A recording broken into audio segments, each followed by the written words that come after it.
There's a thing I have to tell you. Perfume, see?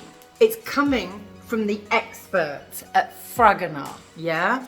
They know.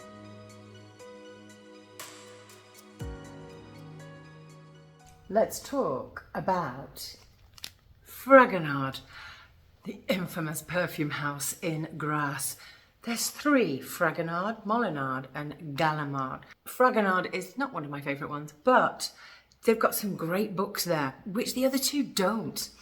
And this one is called Musée Fragonard, the Museum of Fragonard. And Fragonard was not named after a family of perfumers. It was actually named after a 18th century artist called Jean Fragonard or Fragonard. And this is a book about the art. So if you're into art, this might be one of the books that you can find at the actual... It's like my pearls, been inspired by a wedding. If you're interested in this kind of thing, you can see all the beautiful paintings and the Fragonard perfume house. And the book celebrates three 18th century artists. Another thing that you can buy at Fragonard, because I'm obsessed with books about perfume, especially historical brands like this one. This one is called Fragonard, The Love of Perfume, For the Love of Perfume. I've not even opened it, so I can't even show you inside. Or shall I? Go on then. I mean, after all, what are books for if not for reading and looking inside? So, let's have a look. I love hardback books. It is...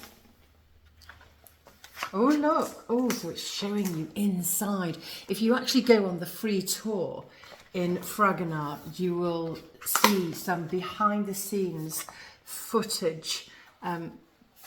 They've got body products as well. It's not just perfumes. So this you can see behind the scenes, obviously historical pictures actually inside the perfume house. When you go to Grasse, this is what it looks like. It's a very famous yellow building. It's right in the centre. It's right opposite the tourist office. You really literally cannot miss it.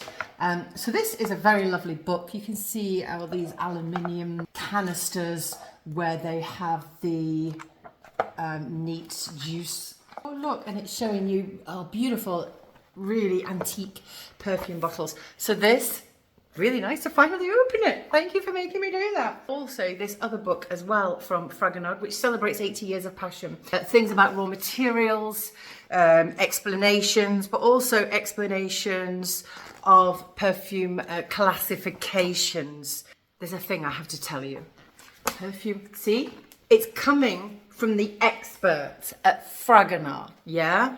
They know, and they are perfume classifications. So when you look at simple things like a Shalimar, might be an oriental fragrance, Terre de Hermès might be a woody fragrance, and these are called perfume classifications.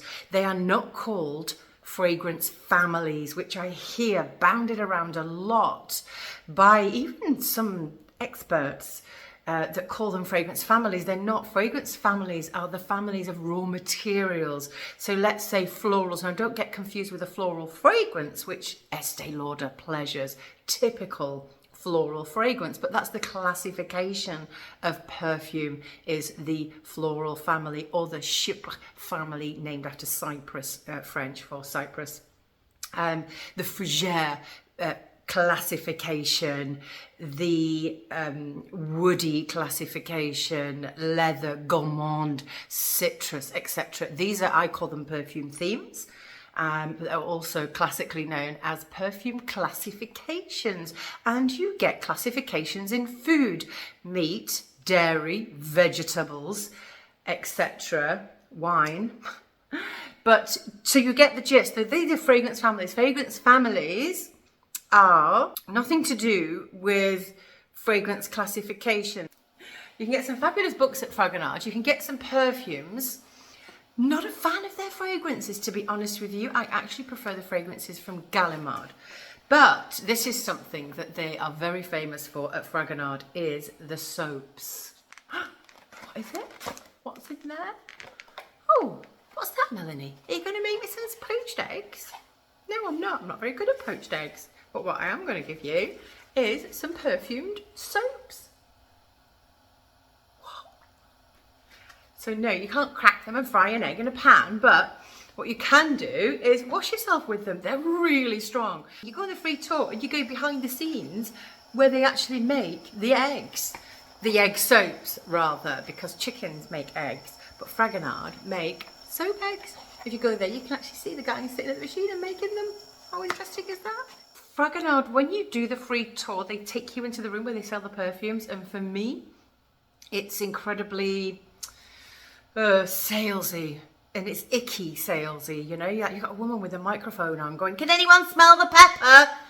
It really annoys me. So I would go on the tour again, but what I would do, because I was there and I was like, "Can I leave now?" Because it was just really annoying, and I don't like that salesy thing. Of course, that's the way that they make the money. They're very good at marketing, but Gallimard, I think, is less icky, less marketing, and nicer fragrances, to be honest.